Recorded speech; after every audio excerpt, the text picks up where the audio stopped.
Hello, hello. Good morning, everybody. If you can just come in and take a seat.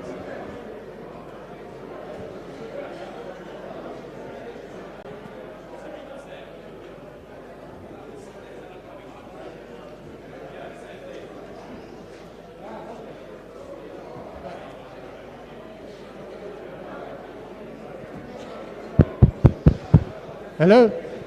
Good morning, everybody. If we could all just come in and take our seats so we can get started, please.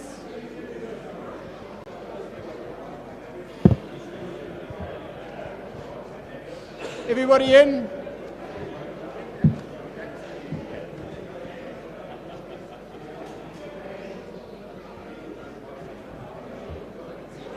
Good morning, everybody.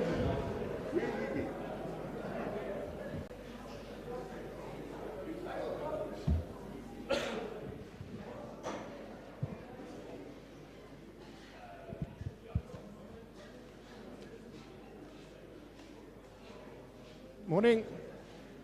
If we can, guys, if we can just have just open in prayer before we hand over to the committee and start the meeting. Heavenly Father, we just want to thank you for your presence in this hall today, Jesus. Lord, we pray that your Spirit flow. Lord, that you touch us all. That, Father, your wisdom may prevail. For God, you are the greatest farmer. And Father, we give you the glory in your holy name. Amen.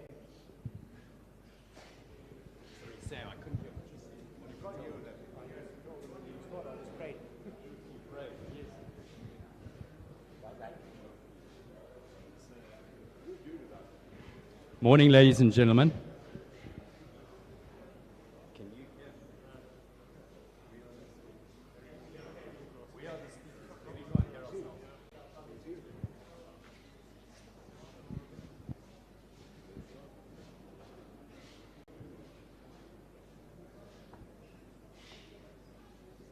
Sorry, we're just trying to adjust something so we can hear ourselves. We didn't hear what Sam said to you guys, so it's a little bit difficult for us.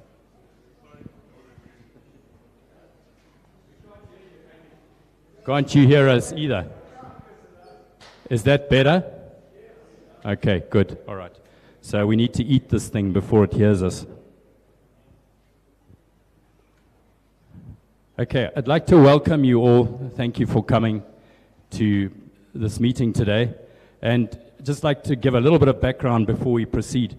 I'm sure you're aware of what happened at the meeting we had at Northside Community Church. I think it was the end of July, where we had New State Partners and the Minister of Finance, and they presented an offer to us.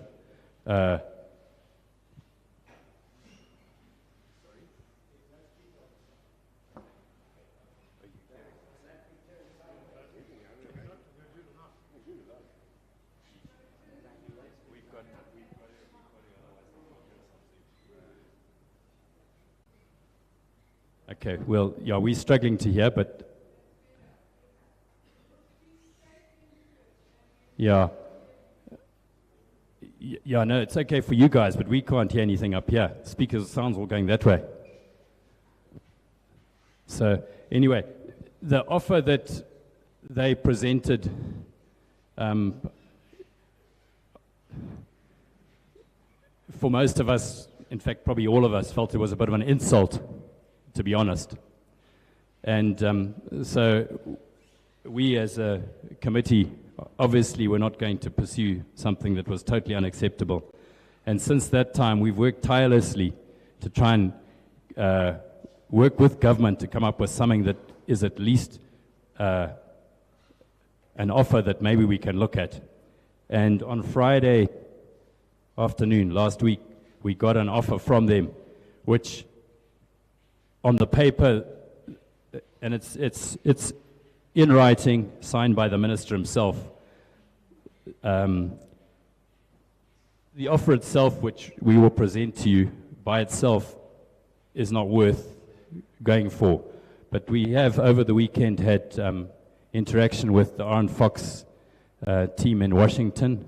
If you are not aware of who they are probably one of the top law firms in the United States who have come to support us and help us raise the finances and guide us through some legal pitfalls and challenges. They've had a good look at it, and they've come back with some suggestions, proposals that they feel that if we can get government to agree to and include in what they're proposing, it may be something that could be acceptable to us. The purpose of the meeting today, and I did put it out on the group, we're not having a definitive vote to decide this is what we are accepting and take it or leave it. We're trying to gauge opinion from farmers across the country and those overseas. So those of you who are joining us by Zoom, please send us your feedback.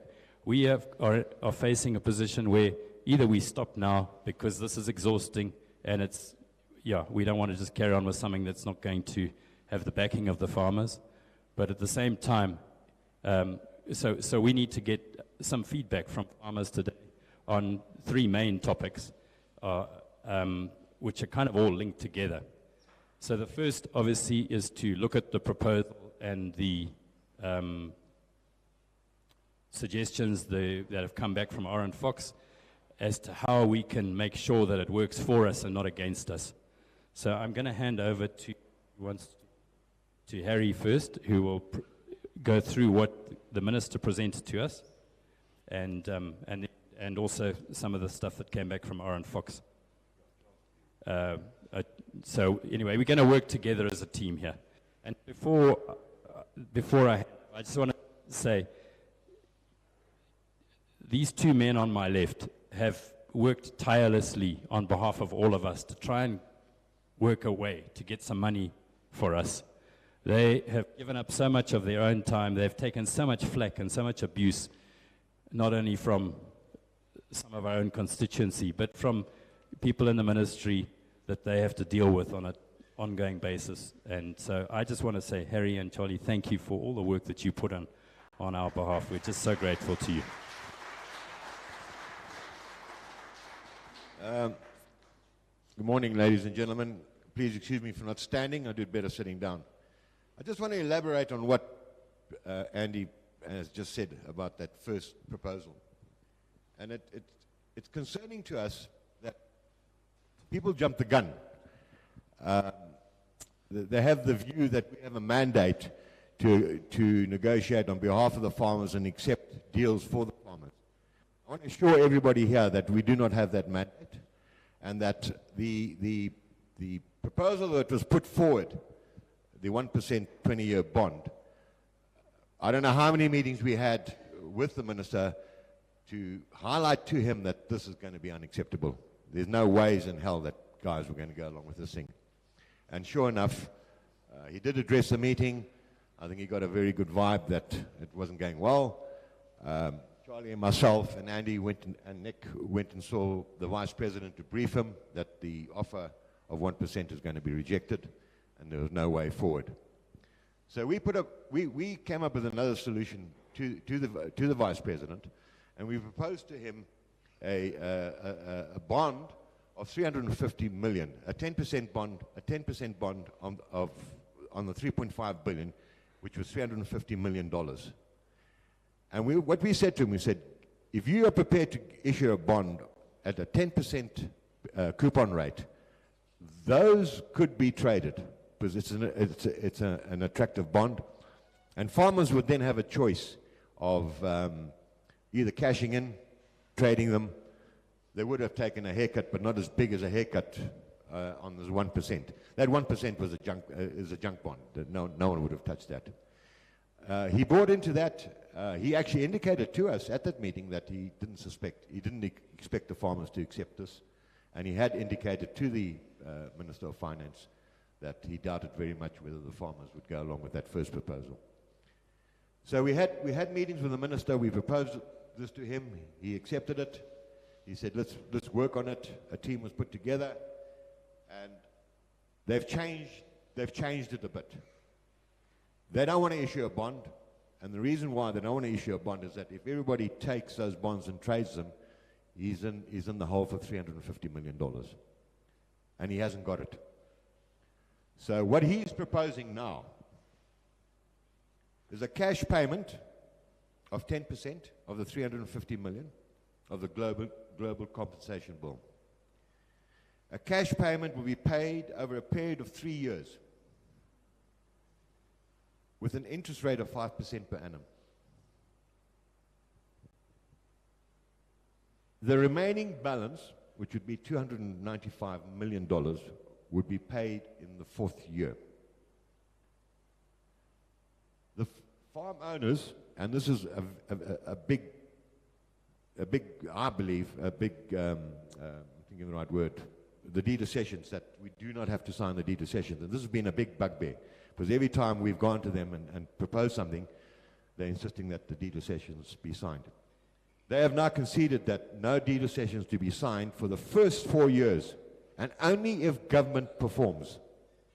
If government doesn't perform, Charles will elaborate on a paper that was given to us by our lawyers in Washington, and he'll explain that aspect of it.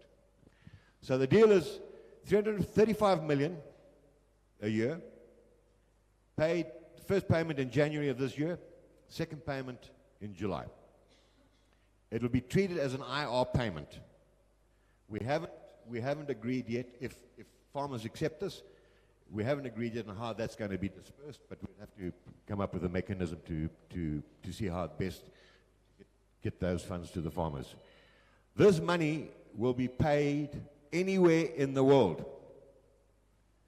So the guys who are outside of this country and wish to partake in this exercise will be paid in their account in Australia, UK, wherever they are, and anybody here who wants those funds paid out of this country will be paid outside of this country in a hard currency. So I want to put to bed this thing about, the deed doesn't specifically say anywhere in the world. That is going to happen. It'll be paid out to your account anywhere you want and you choose. For the balance of the 3.5 billion, and this is where there's a bit of an issue. They want to issue another bond in year 6. And our concern is that we don't want to be tied down to a bond of any sort. If government performs in the first 4 years and they don't find the funds, the 3.1 billion that would be outstanding, we could be locked in for another 15, 16 years. And that is a big concern to us. And that's why we engaged with our lawyers in Washington, and they've come up with some very good suggestions, which we believe would be acceptable, and we'll make sure that that is put into a legal document prior to us coming back to you and getting your ratification. What they have conceded is that the TBs will be issued at a minimum of 1% coupon, prescribed asset status. In other words, you can trade, you can liquidate those bonds, and they are tradable. Very debatable whether we could do those three on a 1% bond. So it's a big question mark, but Charles will elaborate on that. Government has agreed that they will sell assets to try and settle this bill. Their intention, they tell us, is that they want this issue put to bed within that 4-year period. In other words, full and final payment to every single farmer.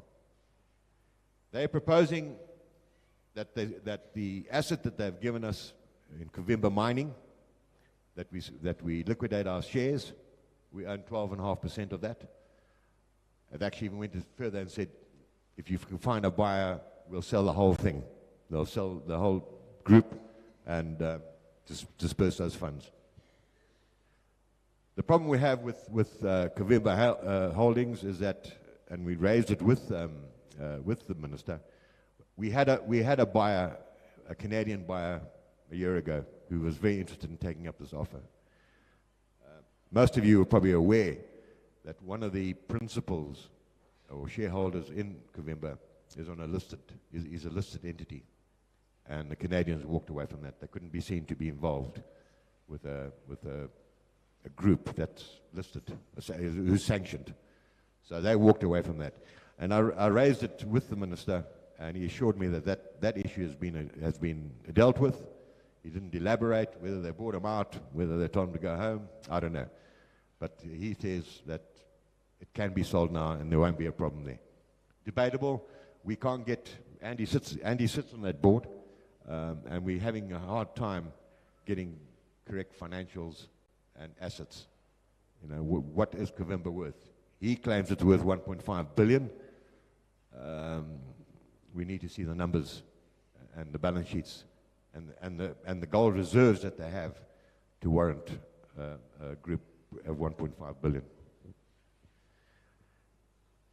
All the payments that were made under IR3, IR1, IR2, and IR3 will be deducted from your claim. That was a gift. You've always known that. That's not an issue. And I don't think it's going to be a hell of a lot of money. By the time we got that money, when they first put the 2.5 billion in, if they'd paid it out there and then, you would have got $20,000. At the end, I think we ended up with about 2 by the time they paid that out. So it's not a big issue, that one. And we've accepted that any IRA payments would be credited or debited to the account. That's basically, Charles, what I've got to say, Chairman. I think we'll take questions at the end. I'll hand it over to Charles. Thank you, Harry.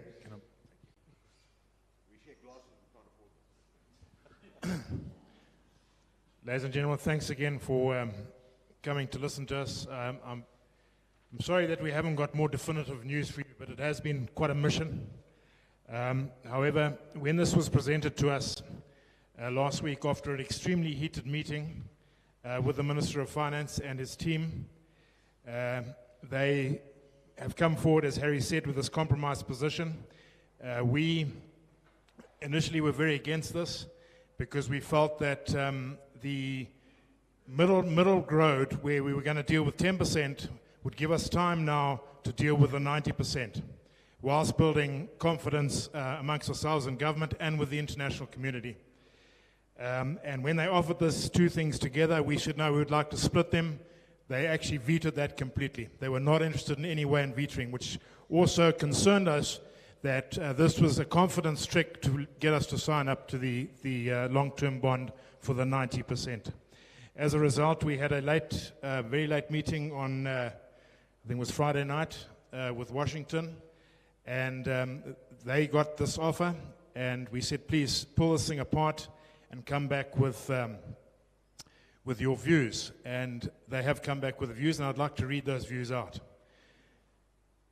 The farmers can make the best of a difficult situation by realizing that while they cannot obtain full compensation today, they can leverage the government's present political vulnerability to better their legal and financial position going forward. In exchange for extending the deadlines under the deed, the farmers should demand, and indeed must demand, the following conditions to enhance their position relative to the current rights under the deed. Number 1, enhance commitments to seek funds in capital markets. The government's current obligation under the deed, Article 3.1, only requires it to work together with the farmers to raise long-term debt instrument in international capital markets. Any new deal must include a stronger obligation that requires the government not only to continue cooperating with farmers,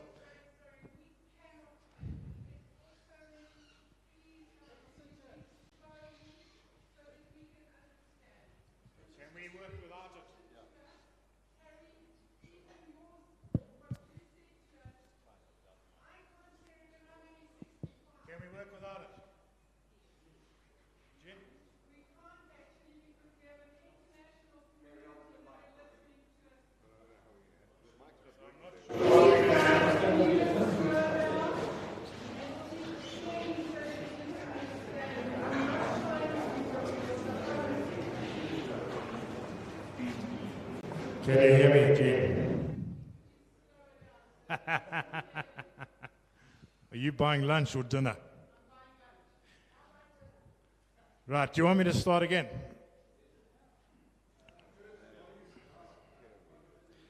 Okay, I'll just start from the enhanced commitments. Any new deal, can you hear me now?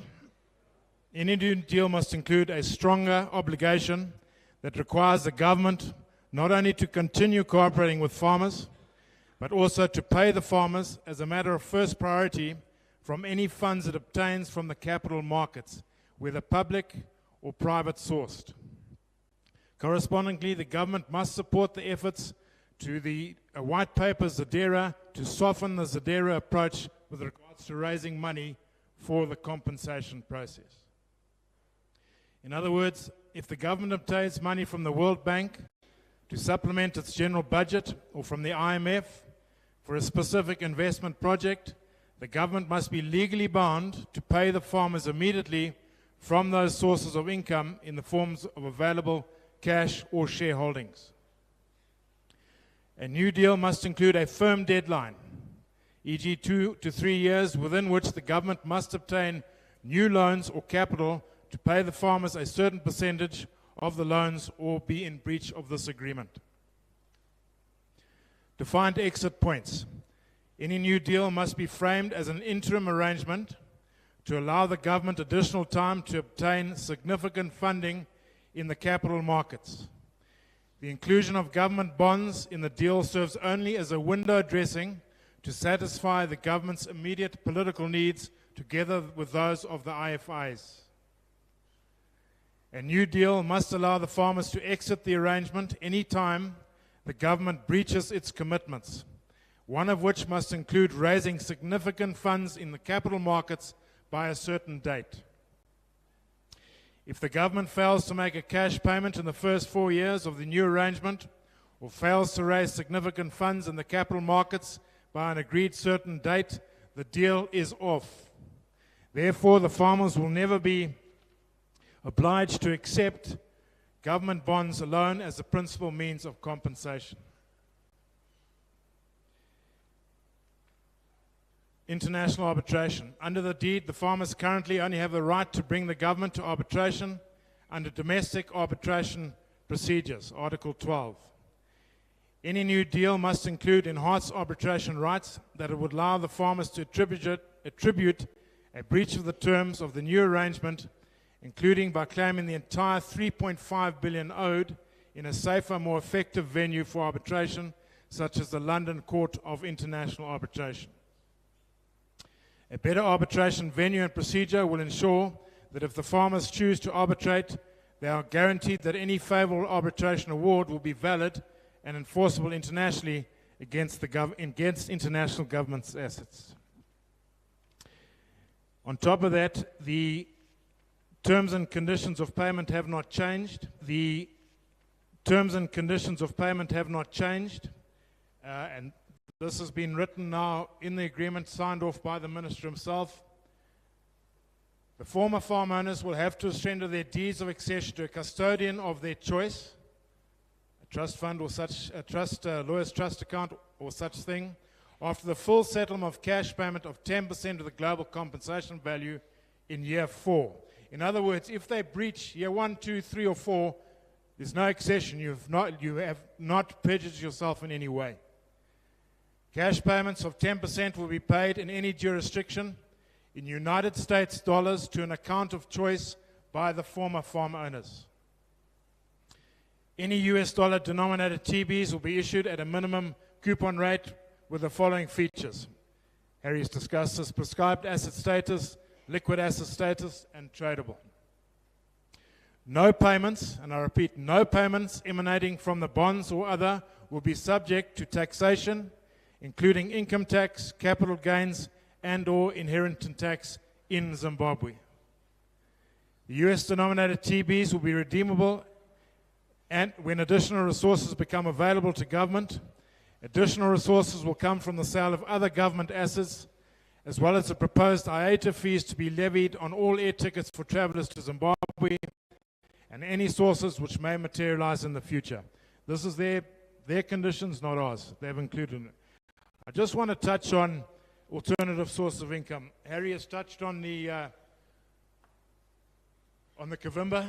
The Kavimba is the story is well pictured at the moment, and it's getting better as we get a better understanding.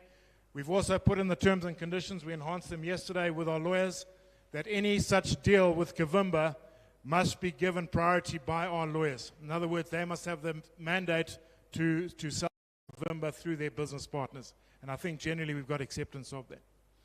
The second thing, the IATA program, is the International Air Traffic Authority. Stewie Gunn is sitting in the corner there. I think he can elaborate on that if he wants to. Every single air ticket in the world is controlled and issued and deducted through this organization, so that airlines are guaranteed and countries are guaranteed that payments are paid from destination and or airlines using that destination. They have a program in place where a country can approach IATA and say, we would like to raise capital. By doing that, we would like to put a levy on every air ticket coming and going into this country.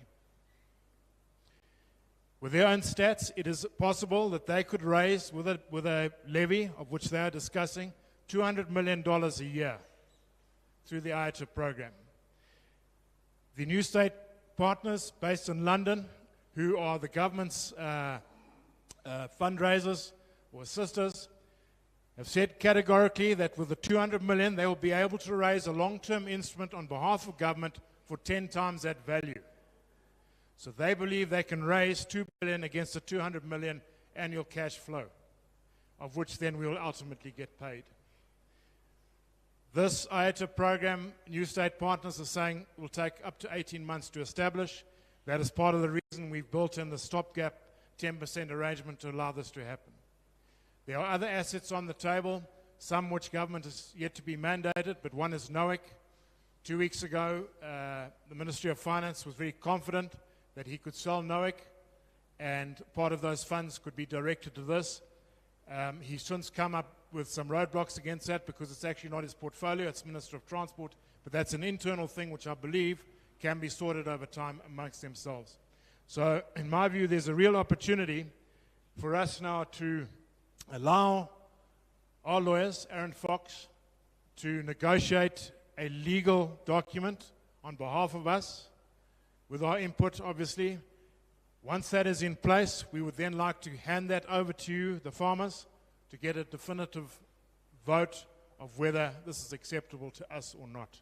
I think for the first time in a long time, we have a little bit more leverage now. It's been an extremely, extremely difficult period. We're dealing with a government which is under pressure. We're dealing with a government which is broke. We're dealing with a government that is going into an election which is challenged both internally and externally, and the stakes are very high. So in our view, we've got to steady the ship, we've got to buy a bit of time, but we've not got to prejudice our rights in doing so. I think, Andy, that's all I've got to say at the moment. If there's anything, people can come forward in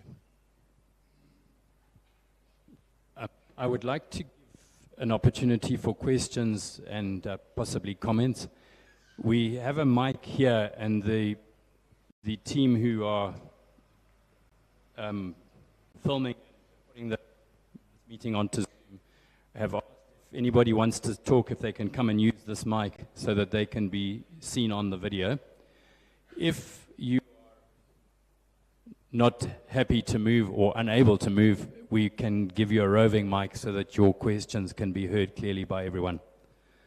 So, is anybody who would like to ask a question on what Charlie has presented, Harry and myself so far?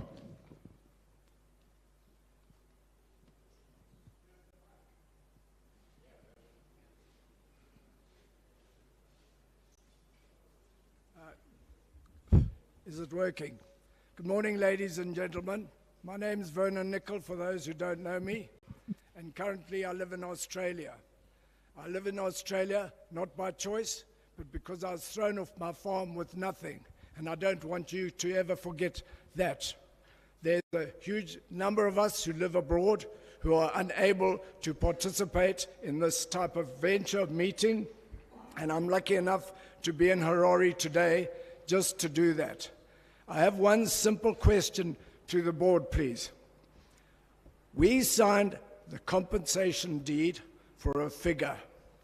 In what's going on, how much will we end up getting out of that, or does that mean we will end up with less in our pockets? First question.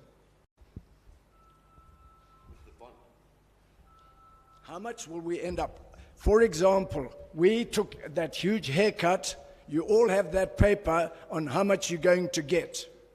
How much of that will we get at the end of this period of time? Then the objective is not to accept that bond. The bond is being put in place for government to be able to satisfy their creditors that they have a long-term solution. We believe that if government performs and the IOTA deal goes off and the Vimba sale goes on, you will get the $3.5 billion. Sorry?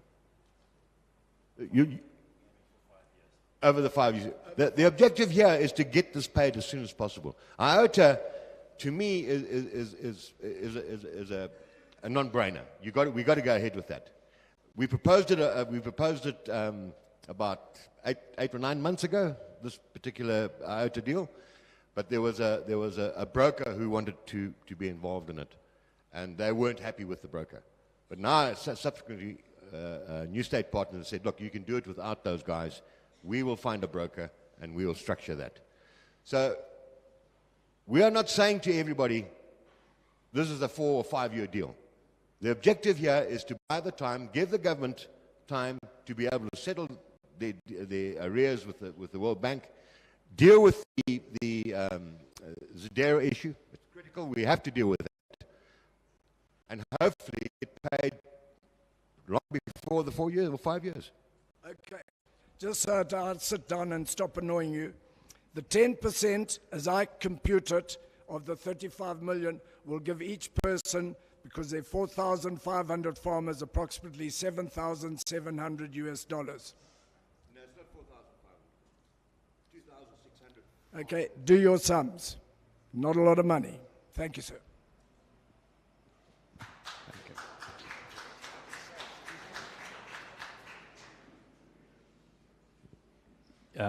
Thank you, Vernon. Anybody else like to come? Barry, do you want to come and use the mic, please?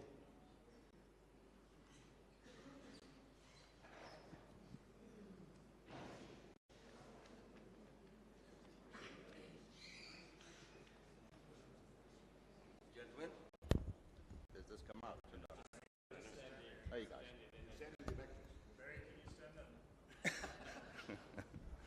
I assume you can hear me? Gene? Can't. I'm a bit short for this thing. Okay. Gentlemen, thank you. First of all, I think we all acknowledge we're all in the same team together. Thank you for everything you've done, what you did. But there are questions, there are queries that we have to ask. There are questions that we have to ask. Can I go straight to one of the most fundamentals? You guys are quite aware of this offer. You've discussed it, you've debated it. It's all new to us. Can we have a hard copy as soon as possible of this offer you're putting now? But we need it sent out on the Vulcan database to every farmer. We need it sent on the Vulcan database. Obviously, guys, this will help everyone make a decision and get advice.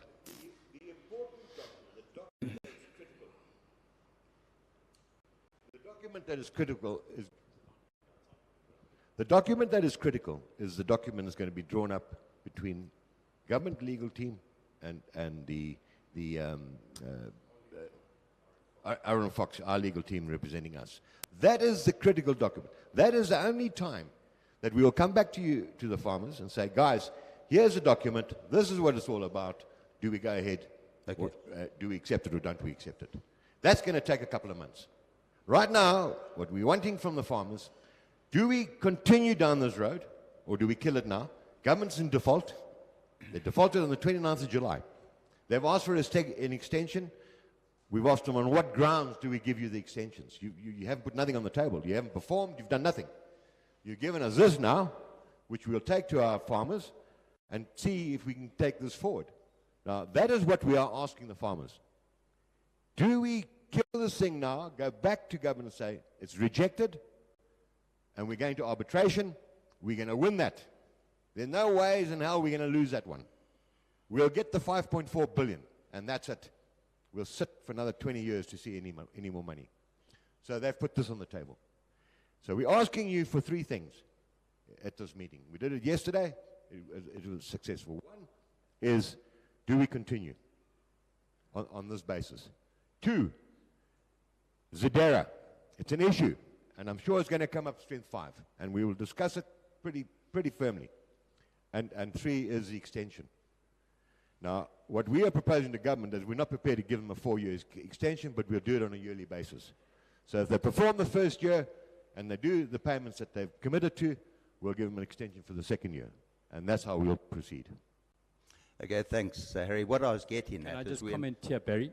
This, as I said in my opening remarks, apart from the first 4 years where we're going to get some cash payment, the bond is totally not workable in our eyes. Sure. If we bound to this, we might as well chuck it in now. Yeah, sure. It's all tied into what Aaron Fox have proposed, and if we can get that into a legal agreement with government that guarantees us exit points and all the other things that we want to bring in, we want to see the payments come forward in the original timeline of the deed, is what we're aiming at. Whether we'll get there or not, we don't know, but if we don't try, we certainly won't get there.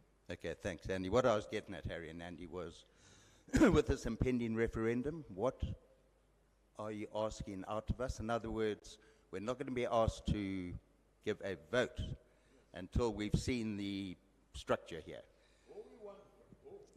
All we want from the membership that we're addressing throughout is, do we continue on those three bases? This is on the table. Do you like it? Don't you like it? Zedera, we have to get a mandate from the farmers for Zedera, and we'll explain why. And third is, they want an extension. Okay. So if we reject this, the extension goes.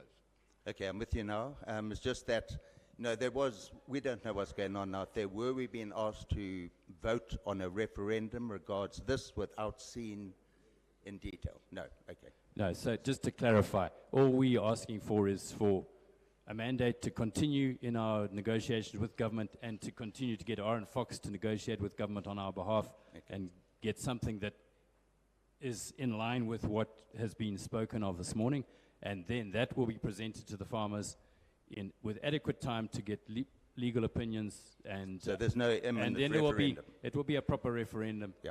Yeah. Okay, cool, guys. That's, we just wanted to know that. Yeah, good. Whilst we're bringing up that word, if I may, Chairman, if I may, I've had discussions with some people here on Fox, Aaron Fox. Guys, I've got to put it to you as one individual. I don't see why we have to pay 5%. The document, the initial agreement that was signed was gross. When the government was going to borrow at least 3.5 billion on the market, they would be responsible for all financial costs attached. Then we got the Joint Resource Mobilization Committee, which is you guys and government, and it turns out you guys, I think, found on Fox. But you're still the same team. Why are we now being asked to cover the financial costs, which are in the region of about 175 million? Barry, if they don't raise $1, they don't get a cent. If they rate $10, they'll get a percentage of that $10. They are not getting a flat rate of the 3.5 billion. I understand, but government should pay this, not us. Absolutely, absolutely, and this was part of the negotiation. They've already agreed to pay 50%. 100%. I know. This is part of the negotiation package. Please, Charlie, yeah, because We're on the same page. I know we are. So it irks me that we got to fork out money to get our own money. Yeah. So we are. Yeah, good. These are conversations that we have all the time. Thanks, yeah, great, because, the deed is what we are basing everything on. And the deed does not say we are responsible for anything more. And there's a lot of money, 175 or half of that. And you guys, as Joint Resource Mobilization Committee, found this with government is their responsibility. Anyway, I'll leave that one. You mentioned that there are various documents that will be drawn up with this concept. Confirm, whatever way we go or what's going on right now, that the deed, although it has lapsed, it will all be based on the original deed. Is that correct? As an addendum form. The problem being here, I see, it's a dreadful deed. It's iniquitous. You've heard complaints about it. So be it. It's in place. We've suggested a lot of amendments that would be more favorable and protective to the folk. Here's an opportunity to put them in. Perhaps you guys are considering. I've seen you have put in the escrow facility, basically. If we, as per the last meeting when we spoke to the minister, and we asked for these amendments to the deed, and the minister and Andrew Bunga said they'd like to see it in the payment instrument, they put it, which would be the bond. Now, whichever way this goes, or whatever attachments is it, in law, as we know, the principal agreement will always be referred to. If we go to arbitration in the future, the arbitrators have to consider the primary document. The payment instrument will simply be a addendum to it. So when they consider the arbitration, they've got to look at it in terms of Zimbabwe law, no matter what we have agreed on with government. The statute law, as we've always said, supersedes civil law. So we as civil partners, government and us, have agreed on, say, external payment or whatever. But the Zimbabwean law doesn't allow it. So what I'm getting at is that if it got to that stage, what the minister and Andrew Bunga were saying, that they'd put it in the payment instrument side, yes, it could be useful in some arbitration, but generally we could get bitten hard downstream because the primary document is what they arbitrate on. Okay, Barry, I hear you, Strength 5. What I'd like to do, if you could make all these notes, anything that's concerning you, and I invite you to come with us to a meeting with Aaron Fox, and you put all this on the table. We're not lawyers, and I'll tell you what, any constructive ideas, they will take on board, for sure. They are batting hard for us, these guys. And I value that. I value what you're saying. Let's put it to them. Okay, Charlie, look, I'm not a professional, but I mean, I'm just giving some ideas out. It's concerns, because we could get bitten downstream. That's always been just simply the concerns. The other thing, if I might ask, sorry, I'm hogging the mic a bit here, but I won't be much longer. This 4-year plan, 10%. Okay, I don't think you guys buy into this entirely, as you pretty much said. In fact, I'm sure you don't, because we could only just get 10% if it's not structured properly. In other words, the bonds, no bonds, no, not dressed up, no different forms. So they get our documents for 4 years externally, escrow. How will it be structured? Is that all about the simple 10% cash? Or does it also tie in with government's thoughts of a 6 to 20-year bond scheme? Sorry, am I making it clear? Yeah, sorry, just a correction. There's no deeds of cession signed until after the 10% is paid. The cash payment is fully paid. I don't want to give a letter of cessation after only 10%. It must be full total payment. What am I missing here? You don't have to sign it. There's no deeds of cession until the 10% is paid, and then after that it goes into an escrow after that. After 10% to an escrow, and when does it leave the escrow to government? Once you received your full and final payment. And is that interpretation based on this attached bond or on the valuation? But how are they going to know about the bonds when we've cashed in, not cashed in, or whatever? When will they demand this? Okay, I'm sort of thinking of the administrative side of this, because I've always thought no documents as one individual should go across to government or full final payment of 3.5 billion. And that we've got to make sure of legally, because interpretation could be held from a different view that, hang on, this bond thing, even if we look at it as perhaps a political useful tool at the moment, it could also be interpreted in law later on to be assumed payment, because they issue the bonds straight away, don't they? Yeah, so the bonds could be then seen as full and final payment. So we've got 10%. Government turns around in law and says, but you've received the full amount because they're the bonds. Can you see my worry? Yes. Okay. Thanks. I won't hog it anymore. Thank you, gentlemen. Thank you, Barry. Sorry, who's that? Dave.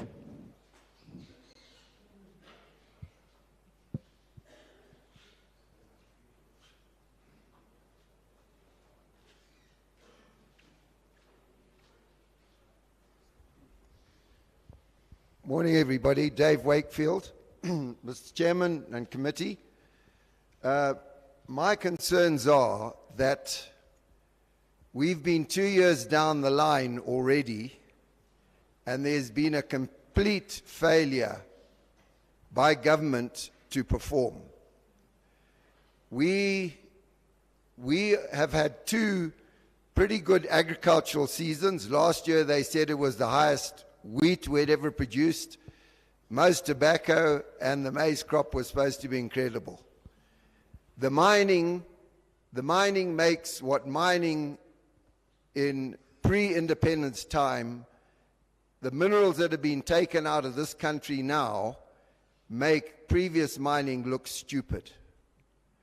So what is happening to our economy that we continue to go down?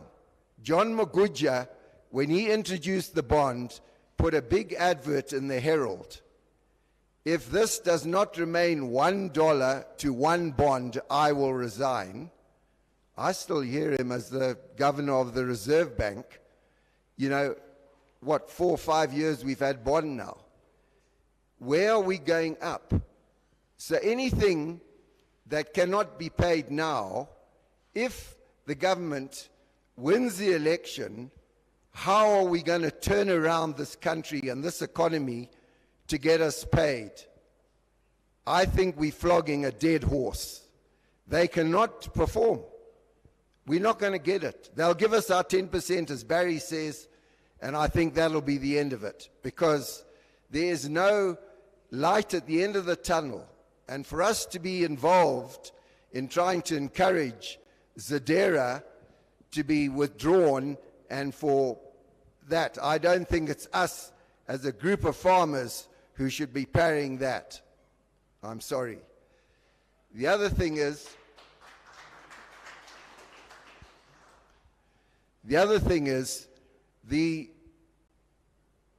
all these bonds, the little money they've given out in those tranches, the 3 tranches, the 3rd tranche, I don't even think the second payment has come, has it? Yeah, end of this month. This was, as Harry said, it might have been worth 20 million, but it's going to be worth 2 million, or 2,000 rather, 2,000 instead of 20,000.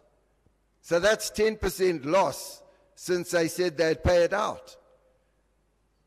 If there was proper governance and things were going up, we would have confidence. But I'm sorry, I don't believe there's that they're showing us any confidence in how they're trying to resolve this situation.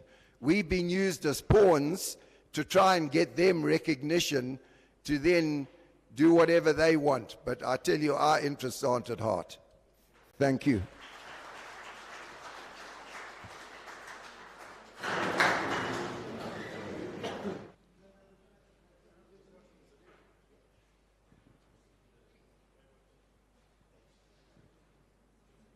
Dave, thanks for those. What government is doing with this money, only they know. We can't make heads or tails of it. Even New State Partners, based on the information that they have been given by government to raise the funds to compensate not only the farmers but also to settle their arrears. With the numbers they've been given, they are of the belief that government cannot afford to pay this unless they get external help. Aaron Fox went onto the capital market and they managed to raise the 1.75 billion which was due in July.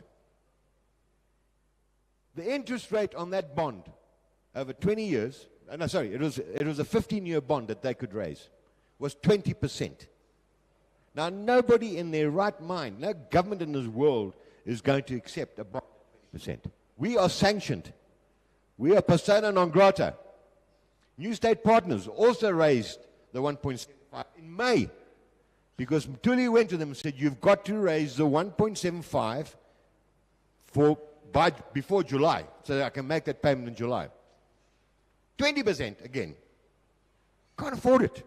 It's just impossible to repay those. I mean, just the interest bill is 600 million, and you haven't even touched the capital.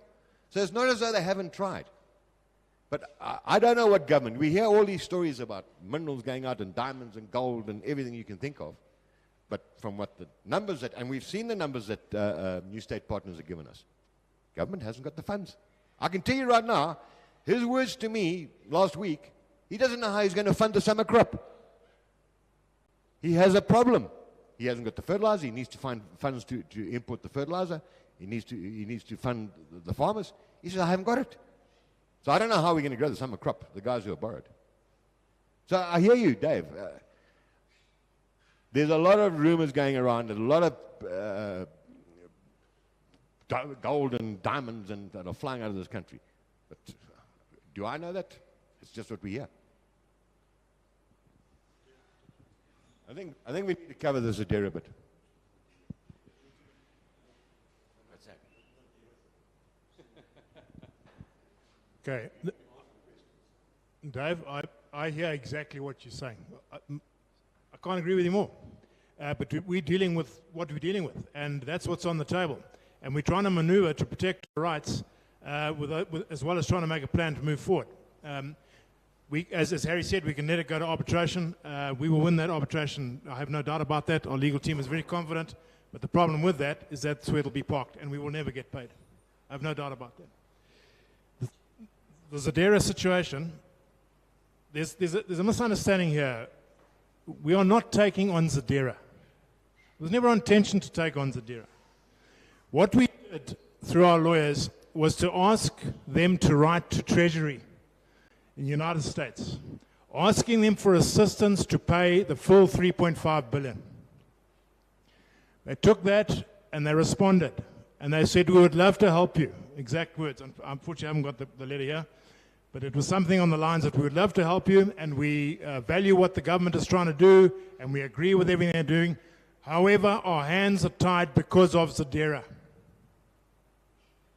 And this is exactly what Aaron Fox wanted them to say, because they felt that the Zadera has an overreach, constitutional overreach problem, in that it determines the foreign policy of the President of the United States. And in fact, in 2001, when George Bush signed that document, he was a Republican leader, but the House and the Senate were majority Democrats. So he made a note, he attached a note to that, of which we have a copy. And he said, I fear that this may be a constitutional overreach. But he signed it anyway. That is what we're challenging. So it's our intention to ask Aaron Fox, if we get the go-ahead here, to put a white paper together specific to allowing us to raise the funds for the compensation process. It is not challenging Zadera.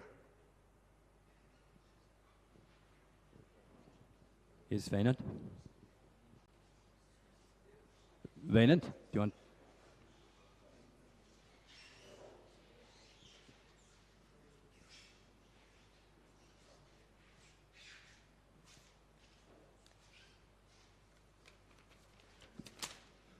Thank you, Mr. Chairman. Good morning, everybody. My name is Wynand Hart. I don't have to elaborate too much on that. I'd like to deal with three issues specifically. The first one is Zadera, and I hear exactly what has been said, and I apologize if I repeat what other people have been said, but I'd like to follow a train of thought that would engage in a proper outcome. So the first issue of Zadera is we look at what the name says. It's Zimbabwe Democracy and Economic Recovery Act. And the basis of it, its definition, is in its statement of policy, which reads as follows. It states, to support the people of Zimbabwe in their struggle to and change, broad-based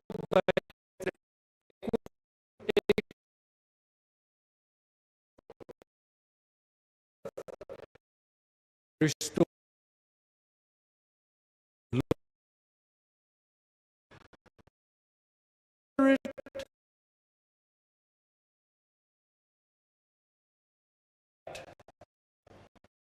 is what is important for us. And if I can simplify it to say that it is put in place to make it difficult for the bad guys to treat us badly and make it easy for the good guys to treat us well. That's the spirit of this act. And basically what it does, it creates milestones on a road towards fully functional democracy. Identifying progress into a functional democracy and rewarding it, not only with support, but financially as well. So for us to understand fully what the Zadira Act does, you have to read the Act, the full Act. And I'm concerned that not have read it, because once you start looking for it, you get the amendments independently of the main Act. To add the two together, the three together, onerous task and difficult to understand. But the big issue to understand in this is that the Act doesn't bring progress in the right direction. And what I think, Charlie, you mentioned it, that they said that was written to the government of the US that states what the intentions are. And that's great. Intentions will be rewarded. However, it states here in the section 3 is that commitment to equitable, legal, and transparent will be transparent.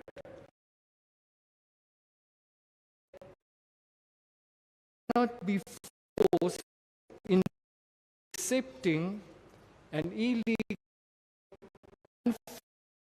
and unjust agreement by Zimbabwe. And if we are forced to because we are hostages, the international community will not accept it.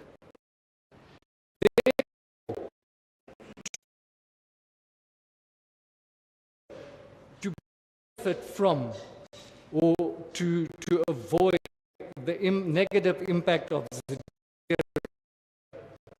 is to abide by Zadira. And that is the biggest problem we all face. The government of Zimbabwe refuses to follow those steps towards a fully functional democracy. The second point that I want to deal with and like to mention to you is that this solution that is being proposed and being worked on is a long-term solution. And a long-term solution demands financial discipline. And the government of Zimbabwe is notoriously famous for its financial indiscipline from the First Republic into the current Second Republic. The Lima Agreement is testament to this, and the lack of performance according to the failures of the government of Zimbabwe to comply with this internationally brokered solution should be sufficient warning to us that they cannot be expected to fulfill on any financial promise or commitment. Further, the this is the inability on the famous the the Zim dollar to the US dollar at a second failure of performance that inhibits the trust in any long-term offer. So what our negotiators should be looking at is not accepting any muddled and added complicated solution. The law is quite clear. We should receive full, fair, and effective compensation. And unless we structure an agreement that contains those terms and conditions, it will not be supported by the international community, and we will never get our money. Thank you.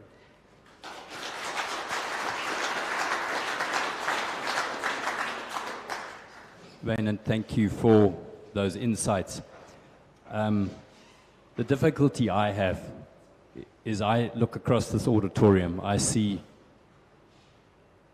people who've lost everything, and we're 22 years down the road. Zadira has been in place for probably almost that long. It hasn't benefited any of us. It's made life more difficult for all of us. We are not trying to get Zadira lifted. All we want is for a window, a gap, so that we can.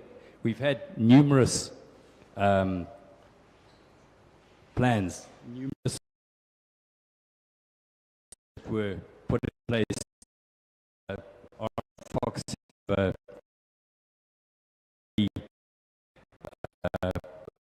projects team that work with them that came up with numerous possibilities of raising finances. Every single one of those had to be aborted because of the Zadira implications, which leaves us in a position where we are today, no money. We are not trying to change Zadira for whatever part. The only all that we are looking for is a gap in it, that we can get some money to pay the farmers who are so desperately needing it. Another 20 years down the road, maybe, possibly, we might see the political changes that are necessary for Zadira to be recognized and implemented in Zimbabwe. We don't have that time.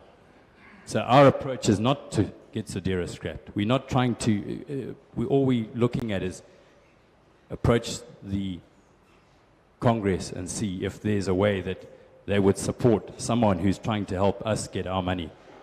If there's a way they can do it, great. If there isn't, well, at least we've tried. Yeah, thanks very much. Wynand, you and I have had this discussion before, and I remember clearly. Can you hear me? Can you hear me now? I can remember clearly. My arms are short. I can remember clearly saying to you, we're looking for a gap in Zadira. Our mandate was to try and find a deal for the farmers that have been dispossessed. And that's all we're trying to do. We are not trying to, on the political side, we have no agenda on the political side. We have an agenda. Our mandate was to try and negotiate the best deal that we can possibly get right now. And that's what we're trying. Hence, that's why we've come to you and put it to you. If you want us to continue to negotiate, we will continue. If you don't want us to continue, then we go down the road, what Wynand's suggesting, that we leave it, we let it run its course, and whoever takes over in the years to come, hopefully it'll come right. We have always done it in good faith with the obligation that we saw we'd try and get the best deal because we've got so many people that are absolutely desperate. And I tell you what, Andy was wrong when he said, look around this room. We just got to go to Dindara and places like that and see some of the people. You cannot believe.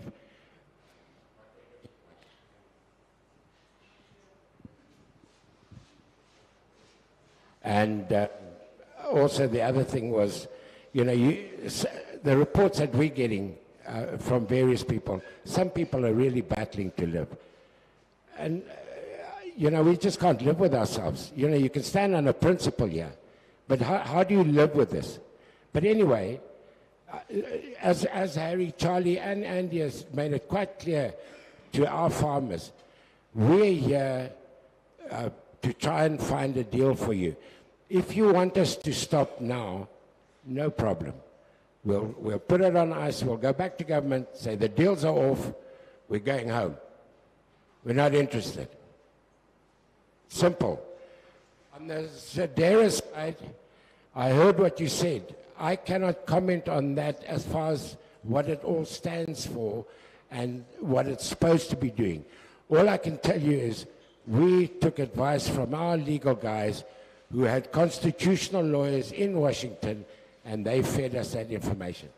We are certainly not clever enough to go into the legal side of things. So the constitutional lawyers from Washington came back with the thing, and our lawyers in America has come back with it. So we were saying, and Venant, I've told you this before, we are looking for a gap here to get the money for the farmers. If we can get that reprieve, that's what we're looking for.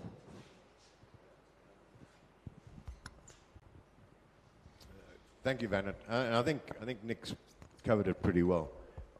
We're not in the politics issue here, but I want farmers to understand one thing. There are 2,600 of us who own 4,000 farms. Government detractors, right now, I can tell you this right now, are saying to the leadership, why are you paying $3.5 billion to 2,600 Murungus? He is under enormous pressure. Trust me. When we signed that deed, we are told very clearly that the war vets went to him and said, you need your head read to even consider this. At the same token, when we talk to the international communities, they also say the same thing. Really? 2,600 farmers, 3.5 billion? We've got bigger problems in this world than you 2,600 farmers. We are on our own. Trust me. And we're going to do whatever we can to get compensation. If it means going to New York and kicking Biden's rolled bloody balls in, so be it. But don't tell me that we should not challenge Zedera and get it softened so that our farmers can get compensated. Vanant, you talk about politics. Let me tell you right now, one of the reasons that Zedera was put in place was because the way the land reform had taken place in this country. That very act is now stopping us from getting compensation. They're using it as a bloody excuse to stop us getting it. Wherever you go, IMF, World Bank, the capital market, every single one says, Zedera. We can't do anything, Zedera. And all we're saying, and Aaron Fox came up with the deal, said, all we got to do is present a white paper to the Senate and to the Congress and get them to soften Zedera so that you guys can get compensated, so we can all get compensated. I'm not interested in human rights and that's not my business. I want to see you farmers get paid. And that is my mandate. And I think it's everybody's here's mandate.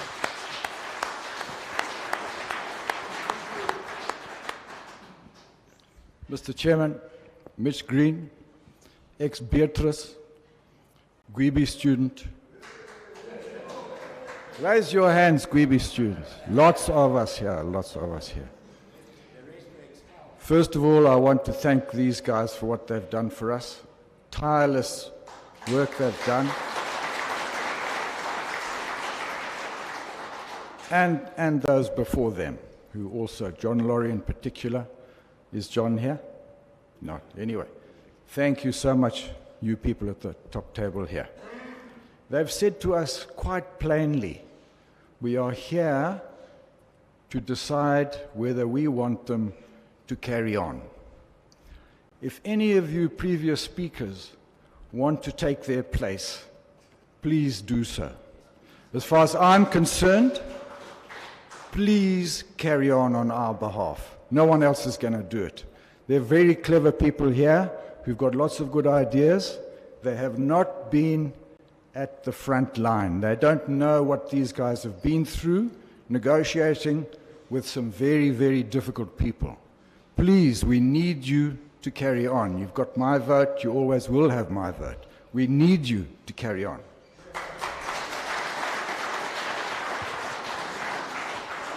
Thank you very much. Jean, would you like to?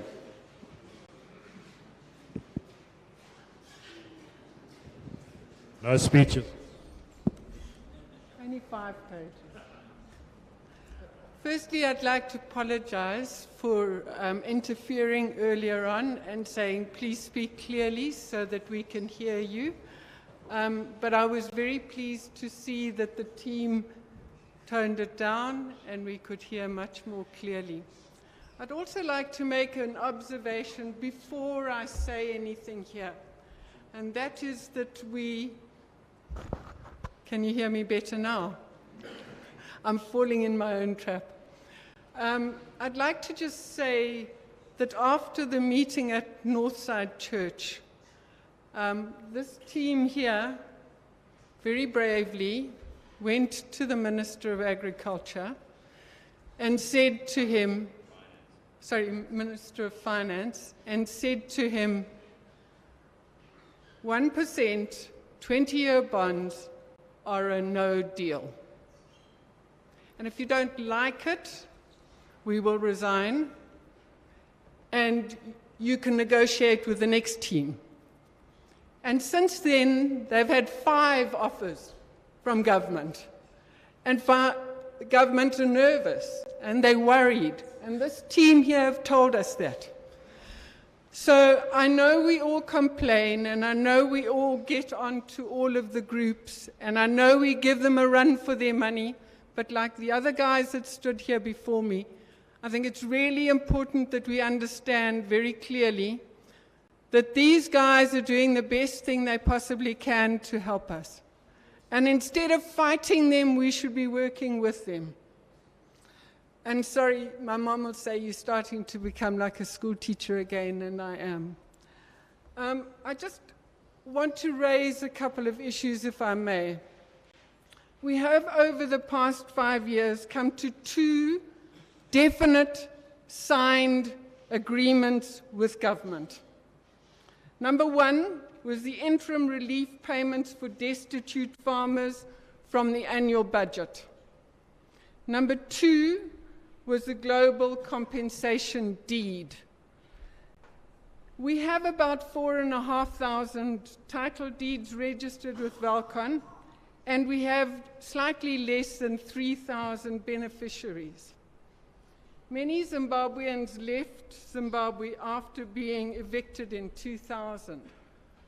Lots of them went back to Britain, and they have been protected by the social welfare network there. And in 20 years, many of them have built up another asset base where they could.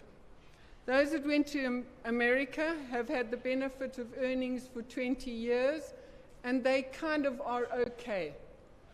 The Europeans, some of them have been protected by their governments, and they are protected in broad terms by their beepers, the Germans, the Dutch, those guys. They are being protected by their governments, and at this point in time, those beepers are going to allow them to either have their land back or to get better compensation.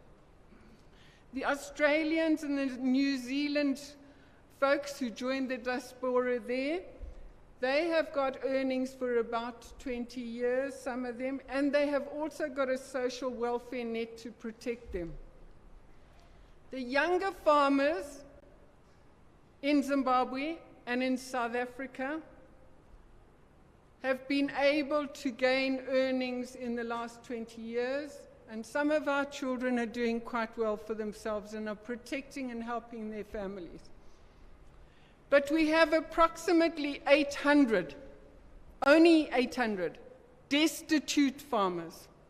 And why do I say only that? Because those are the people that are registered on the interim relief payments for destitute farmers list.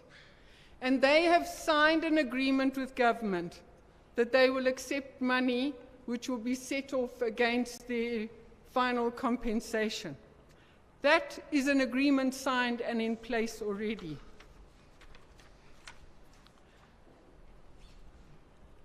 The interim relief fund has not been honored. Late payments, badly devalued. Potentially over the last 4 years, we should have been able to get $15,000 US per person who was on that list. They didn't get that because it was devalued every single time.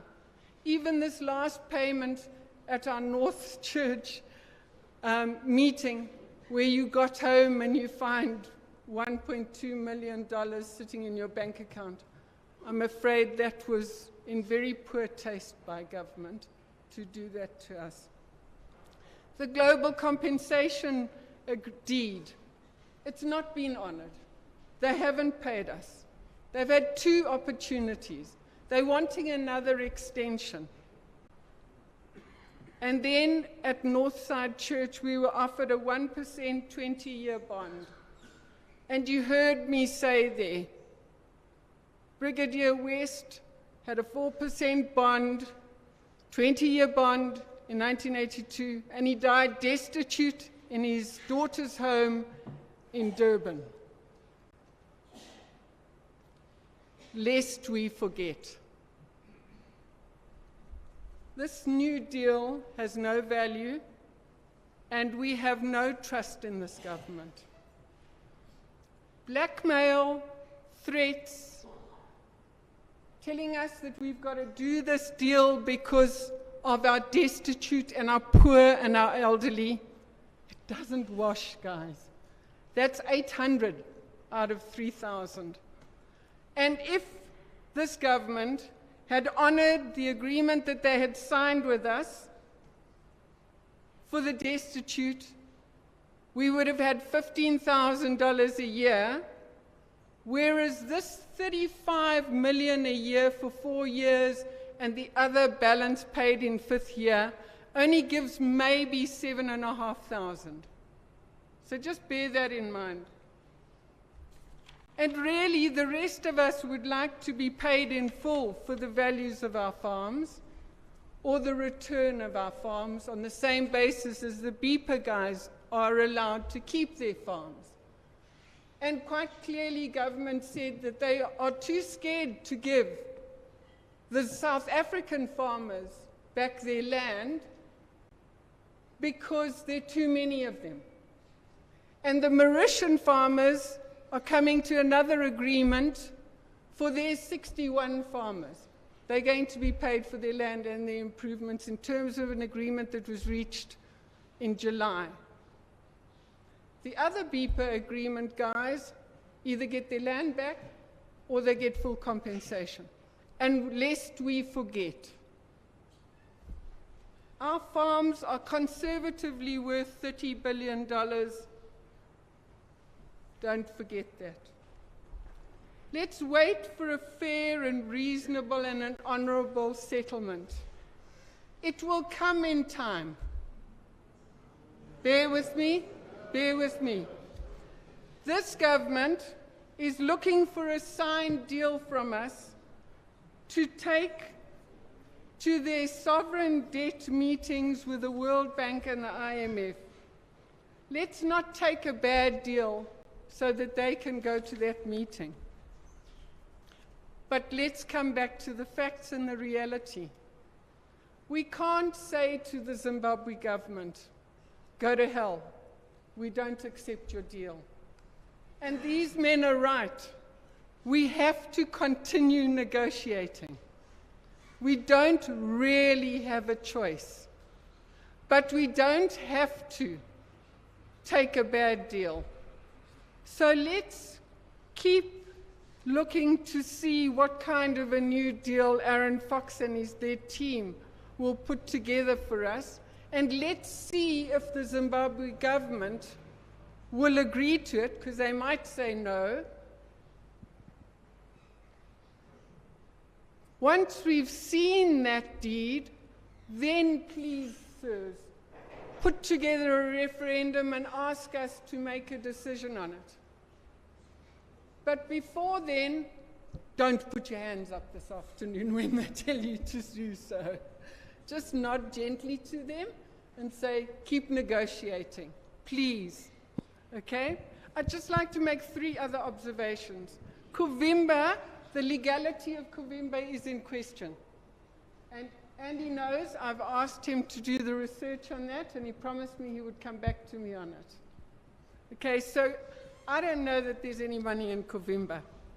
Arta, yeah, it's a good idea, but at the ARIC meeting, you promised us that that money would go towards a land payment. Okay? And Zadira, Wynand's right. And they have a very difficult decision. But we need to give them the space to make those decisions for us. So please, gentlemen, can you get the new deeds drafted, and then can you let us see it and then make a decision? Can I answer that? Thank you very much. Ladies and gentlemen, right in the beginning, we explained it to you and said we just want an answer from you whether we carry on or not. Let me give you the assurance right now from this team sitting at the top. No deal will be signed until it's been passed through our lawyers and it's signed again, and then we bring it to the farmers to a referendum. So we are not going to leave here and say, oh, the guys tell us to carry on, and then go and jimmy you behind your back. We said it the same at Chinoy yesterday.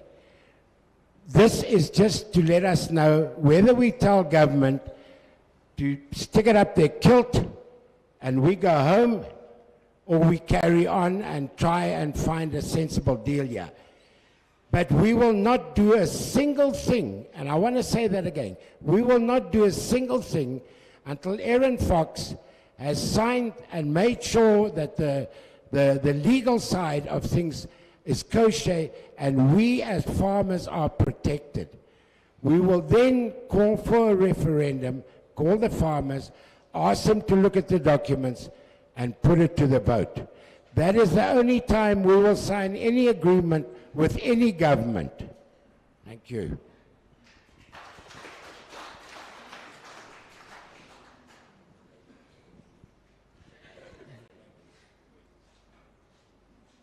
Gene, yeah, thanks for those words. There's some things that you haven't actually understood. There is no other deal on the table. There's nothing. This is it. Mr. We've Chairman, exhausted does the, everything. Microphone sorry. work?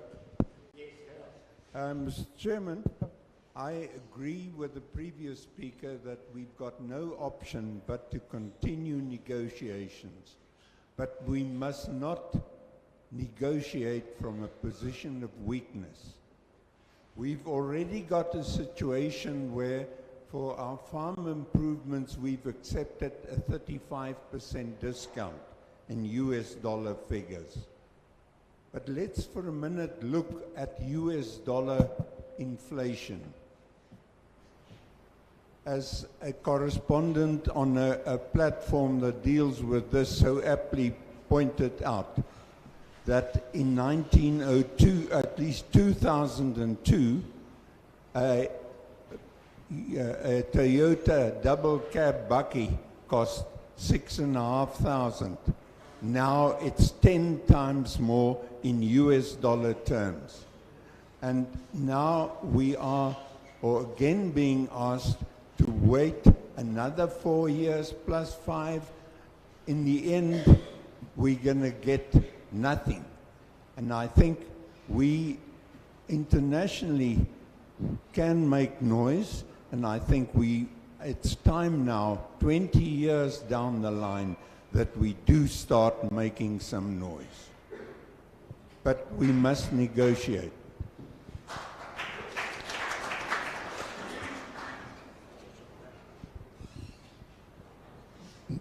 George, as one of our elder statesmen, I hear exactly what you're saying, and there's no argument to that position.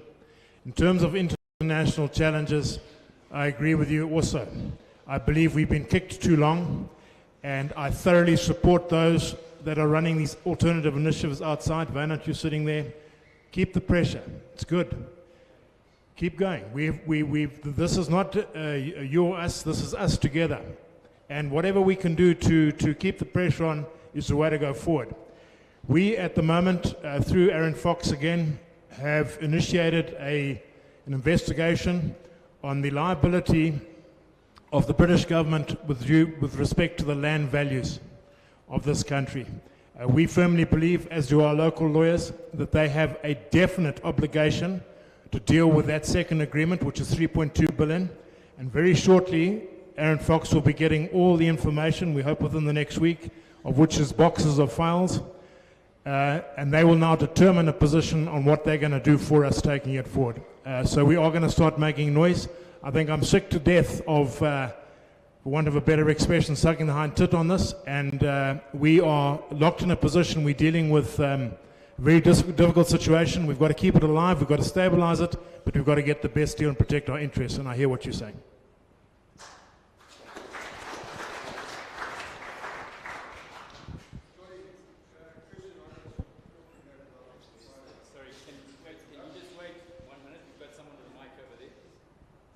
Good afternoon, everybody. Can you hear me? My name is Georgina Brown, and I come from Glendale. We were removed off our farms in 2002, and the CFU are fully aware of my situation and the story and the history that goes behind me. Firstly, congratulations, guys. From me, yes, I think it's credible what you're doing, and thank you very much. I chose in 2002 to move away from the CFU, and I chose to acquire compensation on behalf of my family independently of the CFU. I challenged the judicial system.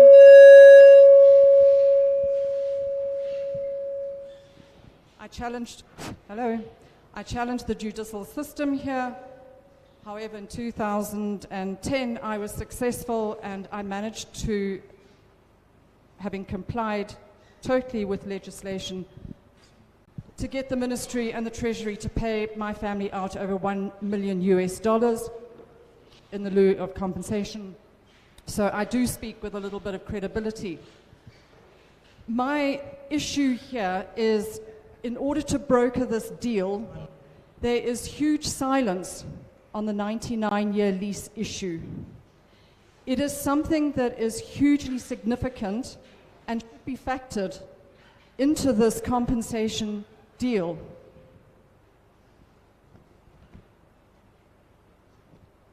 I have here a letter written to Andy, yourself, on the 11th of March 2021. The second paragraph: the ministry would want to speed up the process of 99-year lease issues to all former farm owners.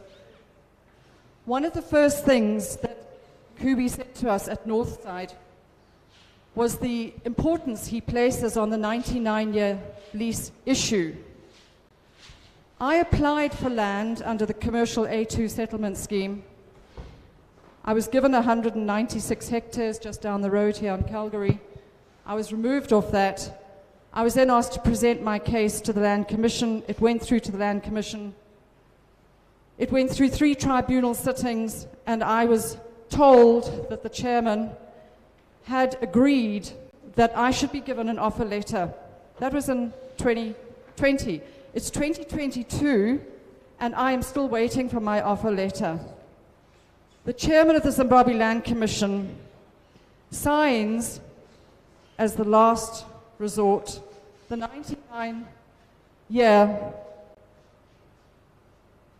lease issue document. My case could have been fast-tracked, and I could have actually been given an offer letter straightforward heading onto the 99-year lease issue. That has not been done. I believe in order to negotiate this deal, the 99-year lease issue should form part of it.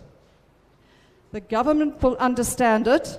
They just need to put policy in place in order to accommodate it. It might give us a little bit of leeway when coming to negotiate. Their backs are up against the wall. They have no other way out other than to turn around and say, up yours, we're not interested. Perhaps if we go with the 99-year lease issue as part of the agenda and say, Minister Kubi, would you possibly consider something like this and factor it in legally compliant, so that those people who would like to return to their farms or at least be given a subdivision of their farms can, but they must be protected.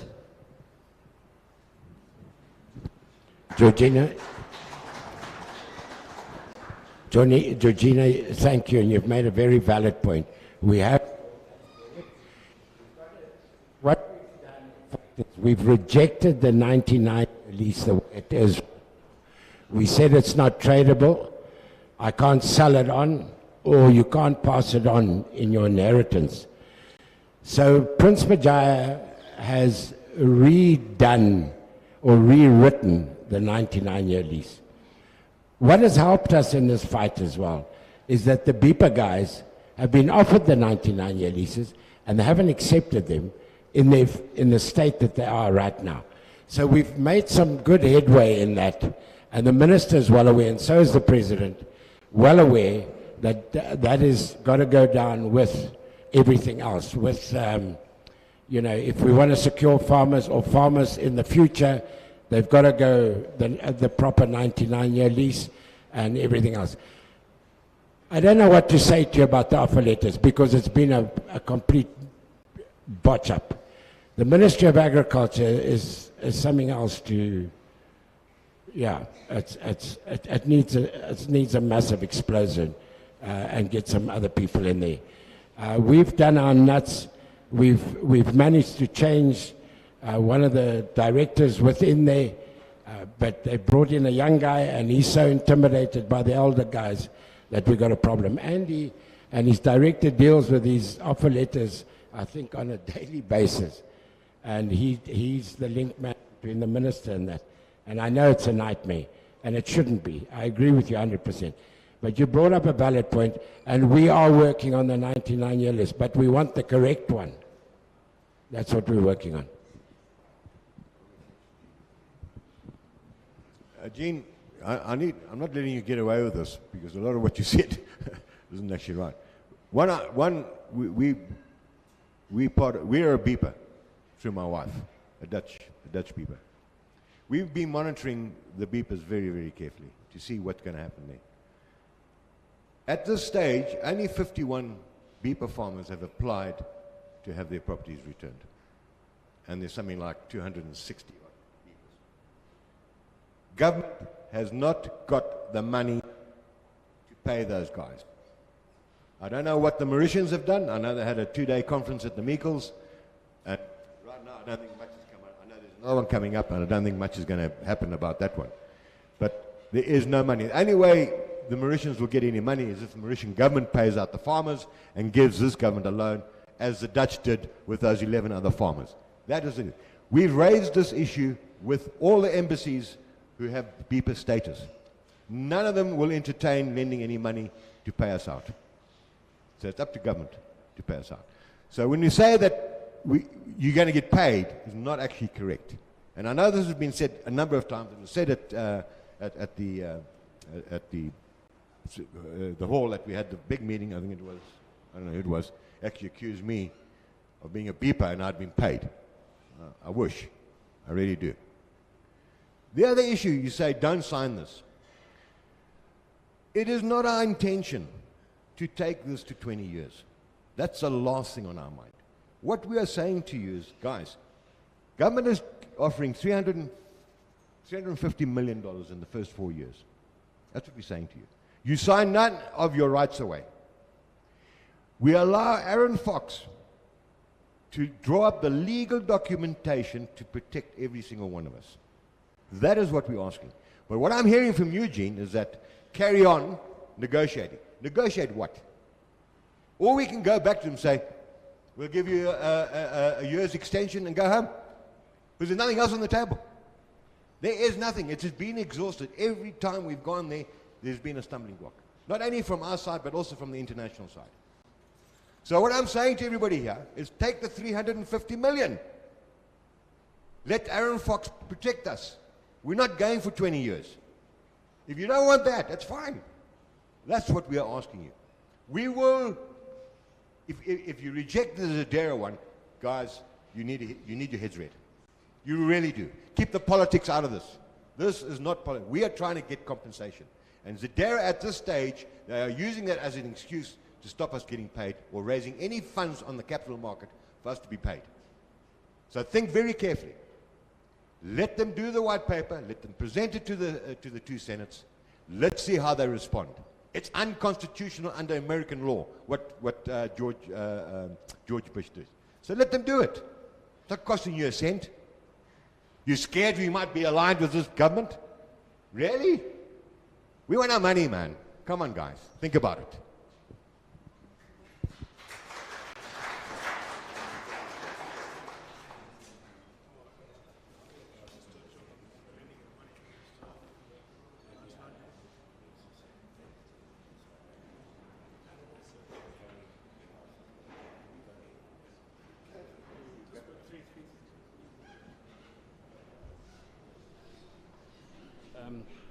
Is that Barry? Is that Barry?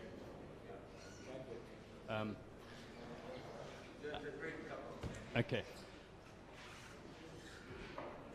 Yeah. Do you want to? Is it? What's it in relation to, Barry?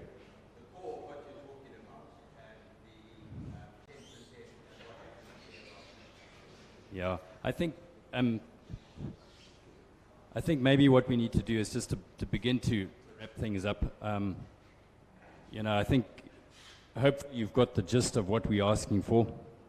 There were three things mentioned that we need to get an idea from you whether we carry on with this proposal, giving Aaron Fox the go-ahead to negotiate to work with government and put up something that come up with a legal document that will protect us, but still enable us to get this 350 million without locking us into anything that we don't want to be locked in, making sure we've got exit clauses that are safe. And once that is in place, then that will be brought back to you. You'll be given full sight of it before a referendum is being held.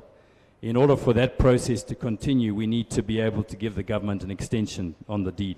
Obviously, the deed has lapsed, and they have asked for an extension. What we are proposing is to give them an extension for 1 year based on their performance. If after a year they haven't met the payments that are due on the 1st of January next year and the 30th of June next year, then we know there's no point in even carrying on with the process, and we can let the deed lapse and we can go to arbitration or whatever else we choose to do next year. But at this stage we need to get an indication from those of you that are here whether you're happy for us to offer the government an extension for a year and go forward with what we're proposing. Please, Andy, on that point, we've discussed quite often giving an conditional extension. So bad is that deed. Now, we're in a position of strength right now. Government haven't performed, the deed hasn't performed. You guys have discussed this.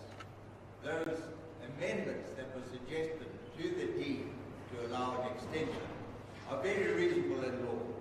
And they don't fundamentally affect the agreement that you guys signed and came up with. There's simply legal issues that normally are in any civil agreement, and they were not contained in this deed. Therefore, we are highly exposed in this deed, in law.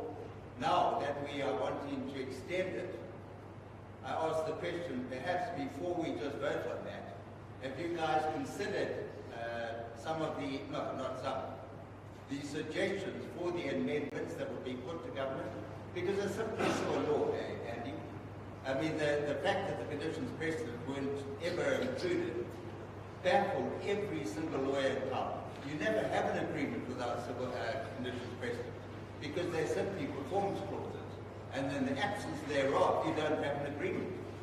So I know what happened, because if you remember, we were all talking together at the time, the government didn't want them. Well, that was a huge red flag, because you don't have a contract there. So yes, let's move on to where we are now. With these extensions being offered, what you guys are suggesting, tied in with what the new things that we're suggesting, I'm just asking whether there can be amendments that would be brought not in the performance instrument, which is the bonds. That's a separate issue altogether. And the final thing, Andy, sorry, on this one, is that in 4 years' time, assuming government have paid us fully, as per 4 or 5, I'm not sure what the thing is, are we then going to be locked into the bond thereafter? Assuming they've paid us the 350 million, are we going to be locked into that bond? Because that's a core issue here. Maybe I've misunderstood. We don't want to get 10% and then the rest tied into the bond. So, Barry, certainly that's the exit clauses are the important part that enable us to exit without being tied into the bond and without having that safety net. There's no ways we will even bring it to you for a referendum. There's no point. There's no ways we're going to sign something that's going to lock us into a 6 or 7 or 9 or 20-year bond that government may not perform on. So that is part of what needs to be included in the legal agreement. And Barry, please, we would like you to join us in the next meeting we have with Aaron Fox and present what you are your concerns. Be part of the process.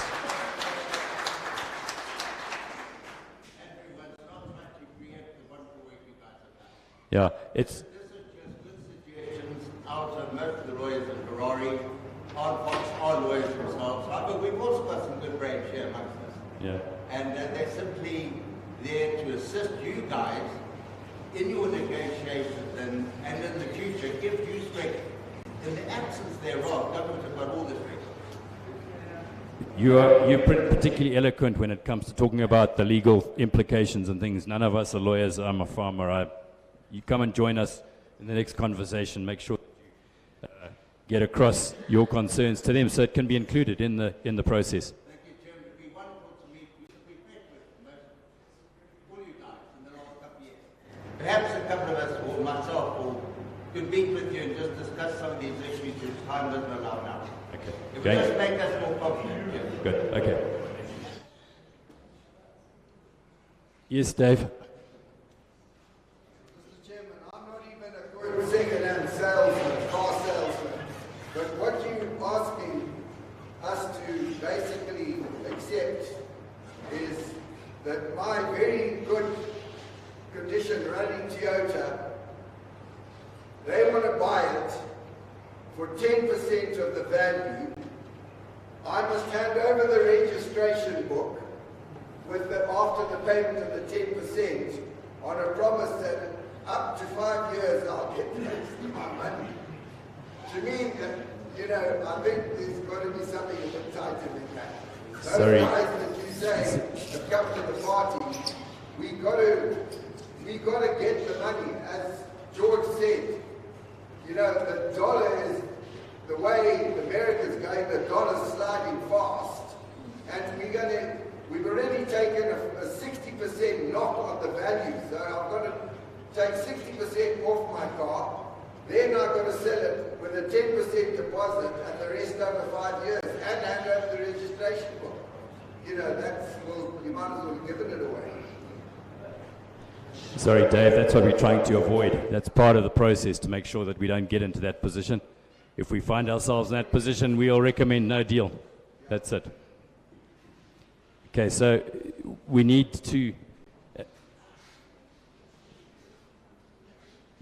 Yeah, one thing also, we probably should have made it clear, no one is tied into this. Everyone's free to choose their own road. And, we're not, it's not a case of we signing up for everyone else. It's going to be everyone has to make their own decision.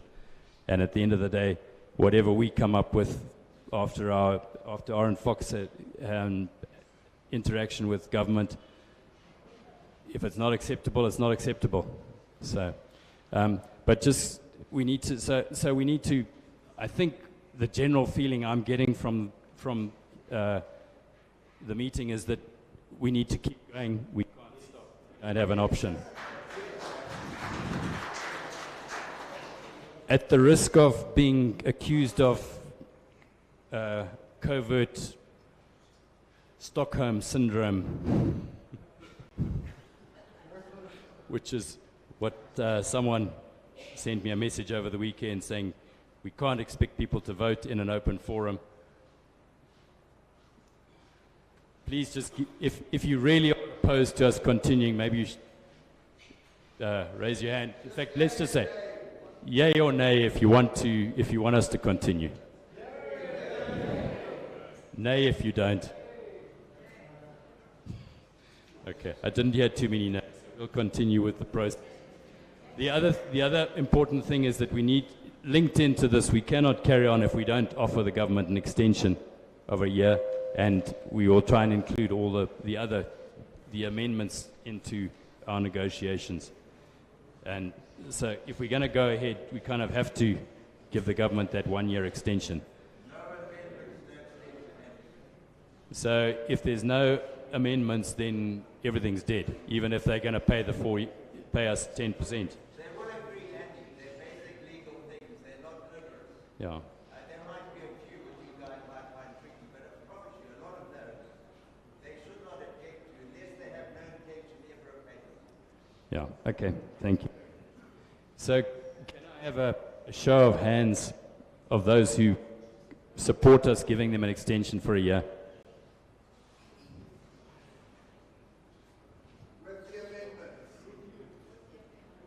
We will do our best with the amendments, and okay, can I see anybody, the hands of those who are against us giving them an extension for a year?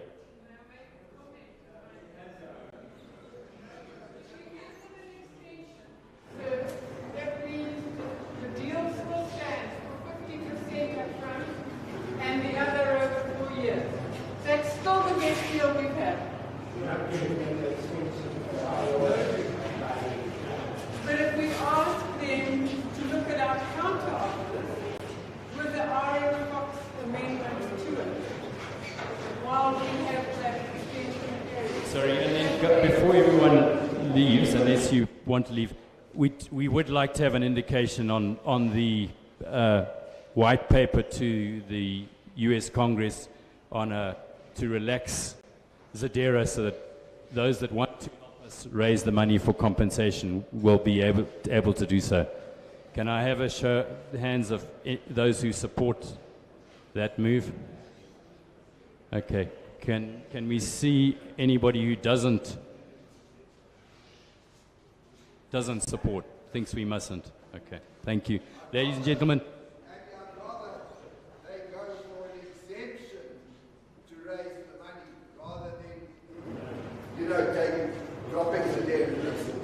Yeah. So Dave, we are not the lawyers. We'll leave it with our legal team. They will know how to handle it, how to deal with it. They know what the mandate is, and that's, yeah. Good. Thank you very much. Ladies and gentlemen.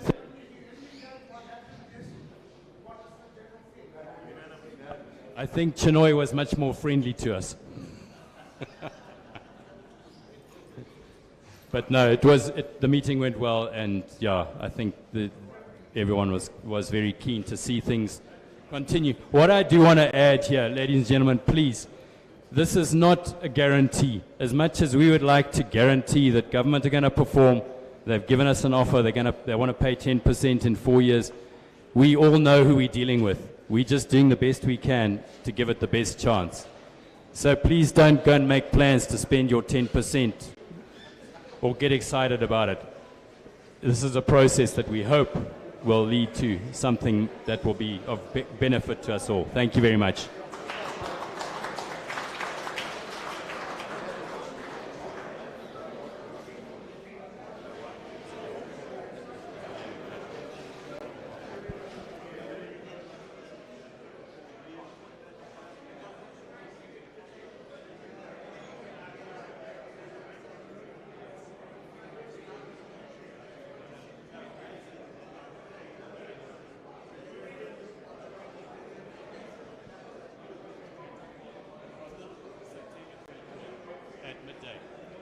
Sorry,